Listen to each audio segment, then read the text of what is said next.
ખેડૂત મિત્રો જય દ્વારકાધીશ અને પશુપાલક મિત્રોને જય ઠાકર. તો આપણે આવી ગયો છે ખરેખર ખેડૂતને ખુશીનો દિવસ. તો આજે છે અમારે વાવણી કરવાની. તો આજે જો અમે આ રીતના હે ને વાવણીએ બનાવી દઈ. ઘણા મિત્રો કહેતા હોય કે આ શું હોય ભાઈ, આ સૂતરની ઊન હોય જે 3 થી 4 રંગથી ભરપૂર હોય કે આપણા ખેતરની અંદર હરીભરી અને ખુશખુશાલ આપણી મોસમ ઘરે આવે એના માટે આ જે ઓરણી દંતાર હોય એને અમારા કાંડે બાંધવામાં આવે છે. અને ત્યાર પછી જે આ થાળી છે આનાથી અમે અમારા ખેતરનું પૂજન કરીએ. જો ફૂલ છે, કંકુ છે, પછી આપણે કપાસિયા છે, મગ છે અને મીઠું છે અને સોપારી છે અને 1 રોકડો રૂપિયો. તો એનો આપણે સ્વસ્તિક બનાવવાનો જ્યાં આપણે વાવણીની શરૂઆત કરશું ત્યાં. હાલો તમને આગળ તો જઈને બતાવીએ. પૂજાની થાળી થઈ ગઈ છે તૈયાર અને બેન ઘણી પૂજન કરીએ. અમે બધા થઈ ગયા તૈયાર. માથે જો ટોપી ઓઢી લીધી. બધા એમ કહેતા હોય કે સારું કામ કરવા જતા હોય ને તો ઉગાડે માથે ના રહે ભાઈ. આની કરે બધો પરિવાર તૈયાર થઈને ઊભો થાય. અને જો બાપા આંગળી કાઢીને બંને ઠપકા લીધી કે વાંધો ના આવે, ગરમી ના થાય. ગણે પરમેહરનું નામ લઈ લે. ગણે પરમેહર લખલાભના ધણી કેબીન લખ તારો ને લાભ ધણીનો બિલ દોગે. જય ગણપતિ બાપા. કેવું તમારે કઈ? જય ગણપતિ બાપા. અમારી વાવણીમાં બરકત આપજો. જો બધો પરિવાર અને જો સફેદ કલરનો બળદ છે.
શરૂઆત કરાય વાવણીની. અને હવે બેન બતાવીને મીઠા મોટા કરાવે છે અને હું વાવણીની શરૂઆત કરી.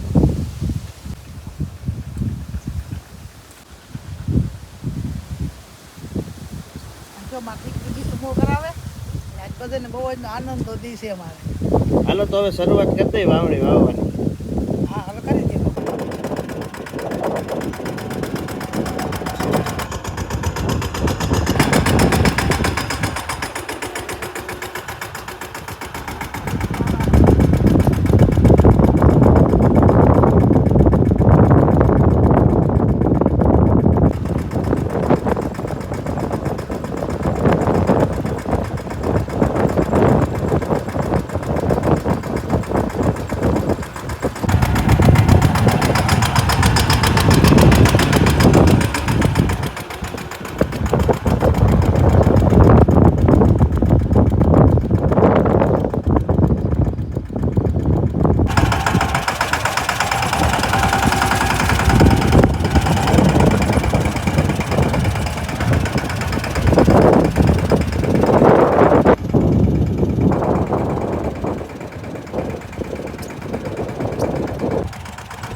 ખેડૂત મિત્રો જણાવવાનું રહી ગયું હતું બાકી, વિટાવેક્સ પાવર જે સિસ્ટમિક કોન્ટેક્ટ ફૂગીનાશક છે, આંતરપ્રવાહી સ્પર્શજન્ય ફફૂંદીનાશક છે.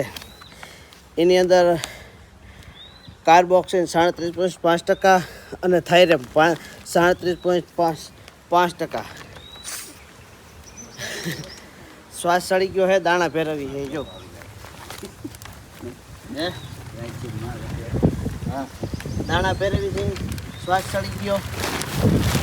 અને આનો પટ મારવાથી શું ફાયદો થાય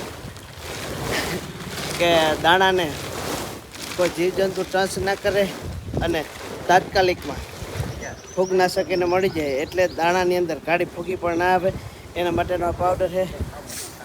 દાણાને ભેરવી અને ઢેકલો કરી દઈશું. આ રીતેની પ્રોસેસ હોય છે.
તો મિત્રો આ રીતનું કંઈક અમે તો વાવણીનું કામકાજ કર્યું છે, જોયું ને તમે.